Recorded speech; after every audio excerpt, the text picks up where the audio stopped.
Hi everyone, అందరూ బాగుండాలి, అందులో నేను ఉండాలి. మనకి ఎవరైనా ఫంక్షన్కి ఇన్వైట్ చేయడానికి వచ్చారనుకోండి, అబ్బా ఫంక్షన్ డేట్ ఎప్పుడు వస్తుందో మనం వెళ్ళి రకరకాలుగా తినచ్చు కదా అనుకుంటా. కానీ అక్కడికి వెళ్ళాక మనం ఏమీ తినలేము. అదే ఫంక్షన్ డేట్ లేనప్పుడు అబ్బాయి ఏమైనా ఫంక్షన్ తగిలితే బాగుండు కదా, వెళ్ళి కుమ్మియచ్చు కదా అనిపిస్తుంది. అలా కాకుండా మన ఇంట్లోనే రుచికరంగా వంటలు చేసుకుంటే ఆలోచన అనేదే రాదండి. అదేనండి, వంకాయ కూర ఏ ఫంక్షన్లోనైనా కంపల్సరీగా పెడతారు కదండి. అది ఇప్పుడు ఇలాగో చేసి చూపిస్తాను. ఫస్ట్ బంగాళదుంపలు కట్ చేసుకొని 50% డీప్ ఫ్రై చేసుకొని పక్కన పెట్టుకోండి.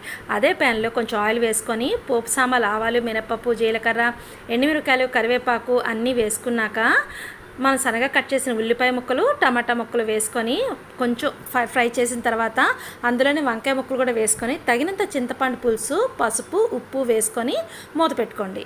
ఓ 10 మినిట్స్ అయిపోయాక మళ్ళీ మూత తీసుకుంటే కొంచెం దగ్గరగా అవుతుందండి. అదే గరిటతోని కొంచెం ముట్టెడితే గుజ్జుగా గ్రేవీనెస్ వస్తుంది. అందులోనే పచ్చిమిర్చి, అల్లం పేస్ట్ వేసుకొని తగినంత కొత్తిమీర వేసుకొని మరొక్కసారి కలుపుకుంటే రెడీ అండి. పెళ్ళిళ్ళు రెడీ అయ్యే వంకాయ కూర. మీరు ట్రై చేయండి. Thank you for watching. Bye.